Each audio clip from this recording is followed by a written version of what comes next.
Bonjour, qu'est-ce que c'est de bon cette semaine? Ouais, je fais scout là.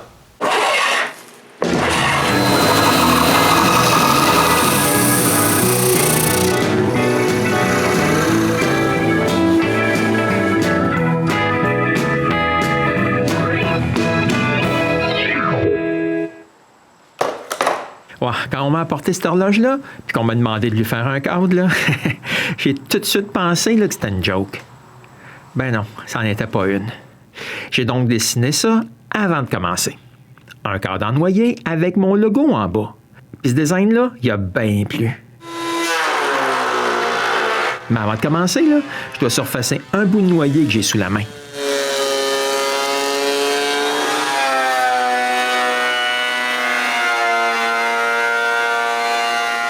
Ensuite, je le coupe un peu plus long que ce que j'ai besoin. Bon, je coupe plusieurs morceaux là aussi à la largeur du cadre.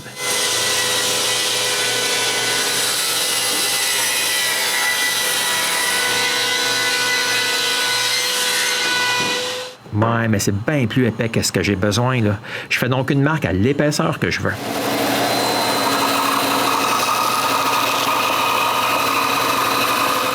Ensuite, je les coupe à scie à ruban. Bon, quand j'ai fini, là, j'ai un petit imprévu. J'ai deux morceaux là, qui ont décidé d'eux-mêmes de bananer. Je peux même plus m'en servir pour le cadre. Ouais, je vais donc m'acheter d'autres noyers, là, et je coupe deux autres morceaux. Bon, maintenant, j'ai des planches pour mon cadre. Je les surface encore pour être bien sûr qu'elles sont bien droites.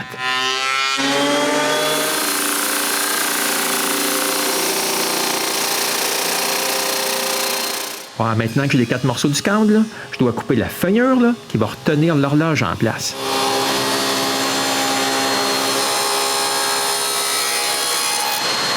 Bon, j'ai mes feuillures, là, mais je veux aussi une coupe en angle juste ici. Je commence donc là, par pencher la lame de ma scie. Ouais, puis je mesure là, l'angle exact. Ouais, juste au cas où j'aurais y revenir plus tard. Ensuite, je coupe l'angle.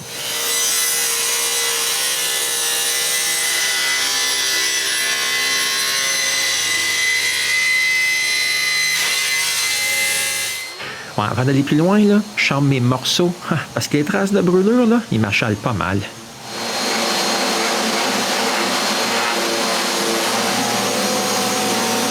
Ouais, quand tout est bien beau, là, je fais la première coupe à 45 degrés.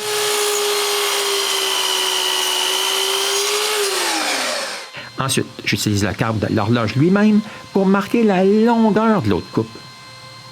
Je place la lasagne de ma scie là, sur la ligne et je mets un arrêt à l'autre bout.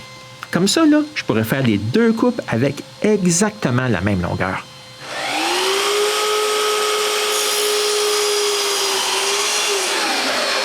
Quand les deux coupes sont faites, là, je fais exactement la même chose, mais pour les deux autres côtés maintenant.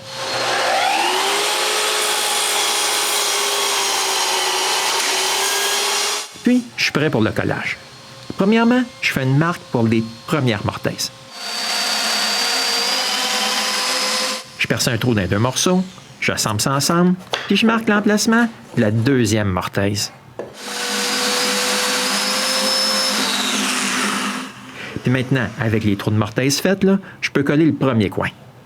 Moi, je vais coller là, deux coins ensemble séparément. Comme ça, ce sera bien plus facile pour l'assemblage final. Donc, avec le côté court en serre sur mon établi, je place l'autre morceau bien droit. Puis avec les dominos, là, le tout reste bien collé sans vouloir bouger. Puis après avoir essuyé l'excès de colle, là, je répète toutes les mêmes opérations, mais pour les deux autres côtés qui me restent. Le lendemain, j'ai ces deux morceaux-là. J'ai juste à marquer l'endroit où je veux les mortaises, puis je les perce.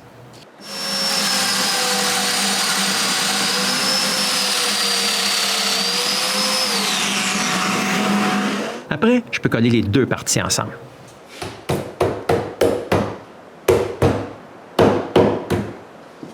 En faisant ça là, en deux passes, je m'enlève la pression là, de coller les quatre morceaux d'un coup, puis c'est bien plus facile. Donc, après avoir mis des serre-joints, là, je peux essuyer l'excès de colle, puis je laisse ça sécher tranquille. Pendant ce temps-là, je peux coller deux petits panneaux de noyer. Un pour la base, puis l'autre pour le support qui va retenir le cadre à la verticale. Bon, vous remarquerez là, que comme je colle des planches de noyer, j'utilise de la colle foncée. Bon, ça l'aide à cacher les joints de colle quand la colle est sèche. Le lendemain, c'est sec, puis je sors mes 2 collages bien droits. Je les sable aussi là, bien beaux, parce qu'une sableuse à tambour là, laisse des petites traces sur le bois. Pendant tout ce semblage-là, j'en profite pour couper un patron à grosseur réelle de l'aval de mon logo que je vais mettre au bas du cadre. Bon, quand c'est tout coupé, là, j'ai pas fini. J'ai pas coupé là, le maçonnette de bord en bord. Je finis la job à 100 champs tournés.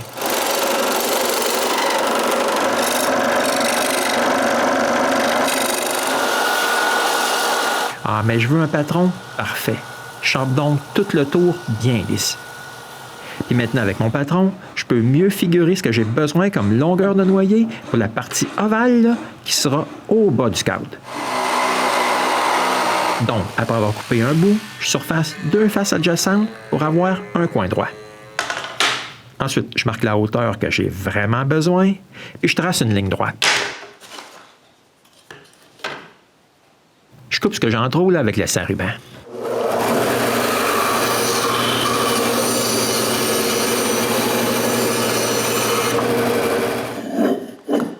Maintenant, là, tout comme pour les planches du contour, là, je dois aussi amincir l'épaisseur de mon bout de bois.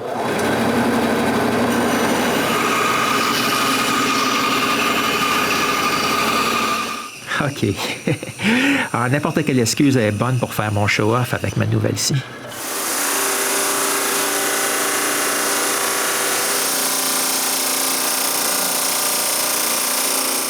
Bon, maintenant que j'ai un beau bout de bois, là, je peux coller sur un des bouts le patron de la coupe que je dois faire maintenant. Puis comme je n'avais pas bougé mon angle de scie, j'ai juste à baisser la lame à la bonne hauteur et de faire la coupe en angle.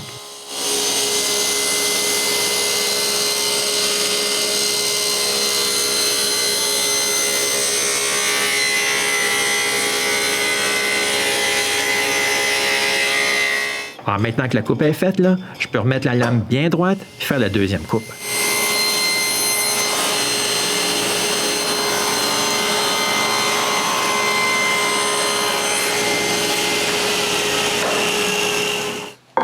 Bon, voici comment mon cadre va arriver avec le bout de bois que je viens juste de couper. Pas si pire pas en tout.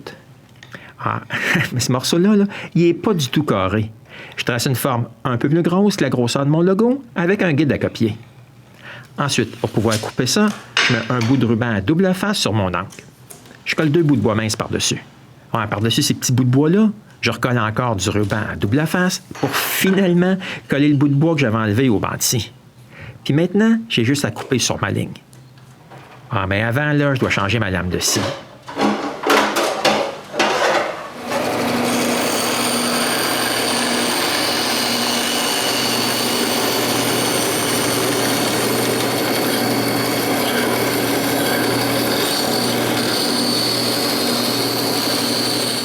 Quand j'ai fini, je chambre le tout parfaitement sur ma ligne.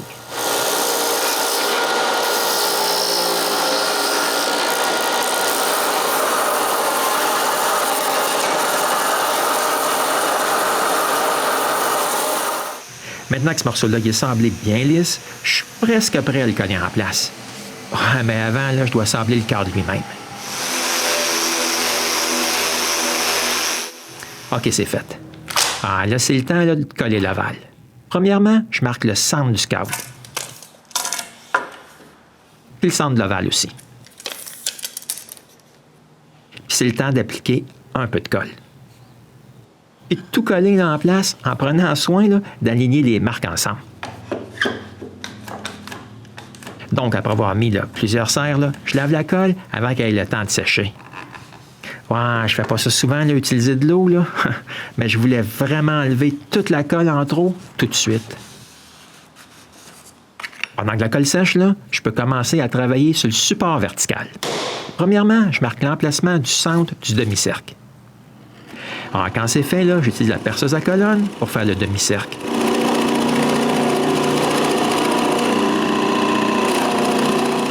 Ensuite, je coupe l'angle de 10 degrés.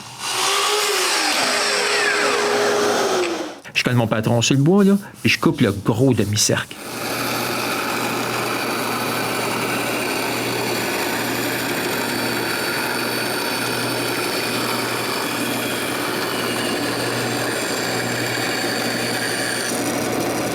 Alors maintenant, là, j'ai juste à le sabler un peu.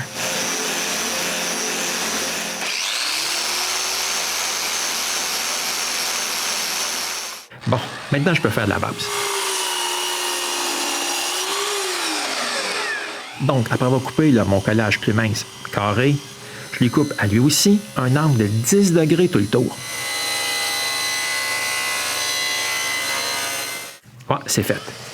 Je dois enlever là, toutes ces marques de brûlure maintenant.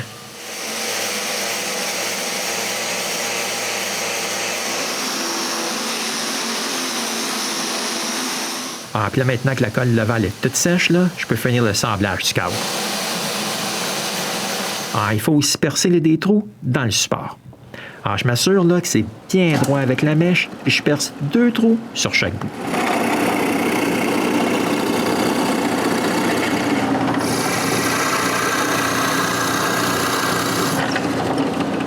Maintenant, là, pour transférer l'emplacement de ces trous-là sur le reste du cadre, j'utilise des pointes à centrer là, que je retiens en place avec du ruban à peinturer.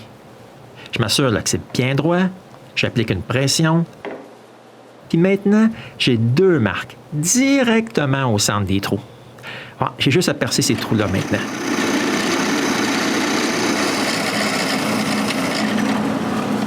Pour fixer le support au reste, là, je vais utiliser des goujons. Ah, mais mes goujons là, sont un peu trop gros. J'en coupe 4, puis je peux essayer le support au cadre. C'est parfait. Ah, j'ai juste à faire la même chose là, pour la base.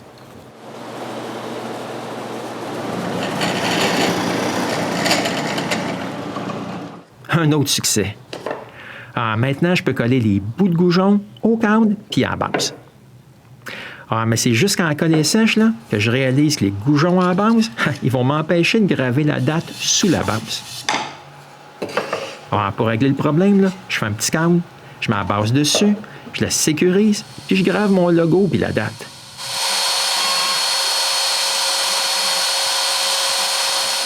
Après un petit sablage, là, je peux essayer les 3 morceaux ensemble.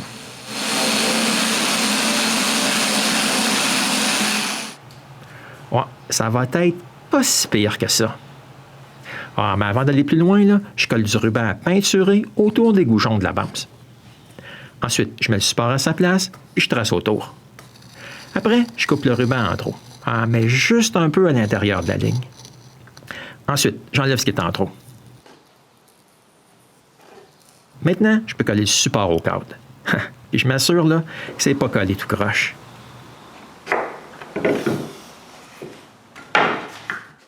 En attendant que la colle soit sèche, là, je peux adoucir les coins sur la base.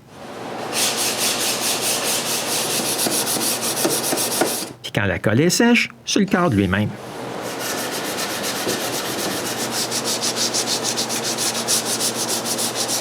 Maintenant, je suis prête pour la finition. Premièrement, je lave partout avec l'essence minérale. Ensuite, j'applique la première couche de fini. Ouais, pour le cadre, là, j'ai décidé d'utiliser de l'huile danoise teintée couleur noyer. Ah, j'aime bien utiliser une teinture noyer sur du noyer. Comme ça, je suis sûr que si le bois veut changer de couleur avec le temps, eh bien, il va rester quand même couleur noyer. Mais par contre, là, ça paraît même pas quand le bois est teinté. Quand ma première couche de fini est toute appliquée sur le cadre, puis la base, j'applique aussi une couche d'huile danoise, mais claire cette fois-ci, sur mon logo. Ouais, mais à cause de tous les petits raccoins, là, je suis forcé de prendre un Q-tips pour mettre du fini entre et à l'intérieur des lettres. Ouais, le lendemain matin, c'est sec. Mais c'est juste à ce moment-là que je m'aperçois que j'ai oublié de masquer l'endroit où je veux coller mon logo, puis je l'ai tout verni. Je champe donc tout le vernis à cet endroit-là.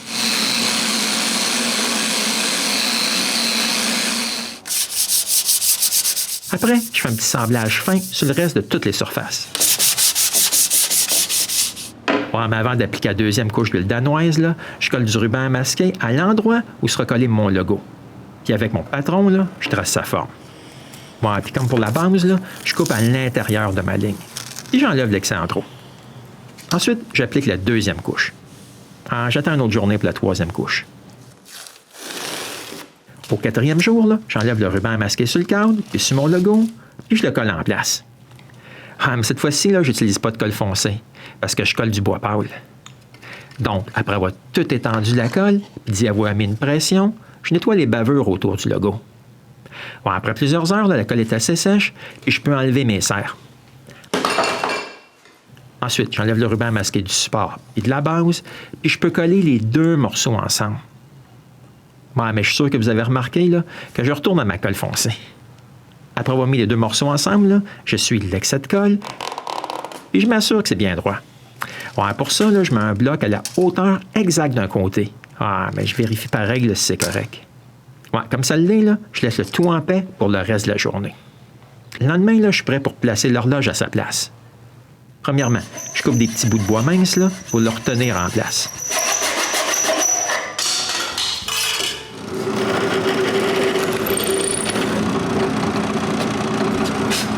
Après leur avoir percé des trous à leur bout, là, je peux marquer l'endroit où je veux percer des trous pilotes, puis je les perce.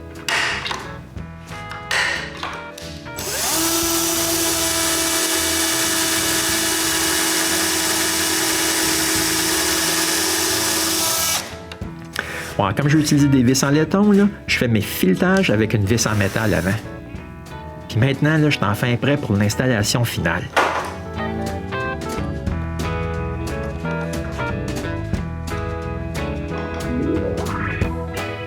Ah, puis voici le travail terminé. Ah, je trouve ça, là, pas si pire que ça pour une demande. Là. J'étais persuadé que c'était une joke. Ça fait même paraître la corde originale, là, bien mieux. Ah, puis j'aime mon logo à l'avant. Ah, puis en passant, là, mon prochain épisode, là, il sera sur comment j'ai fait mon logo. Donc, on se revoit bientôt pour le logo au gosseux de bois.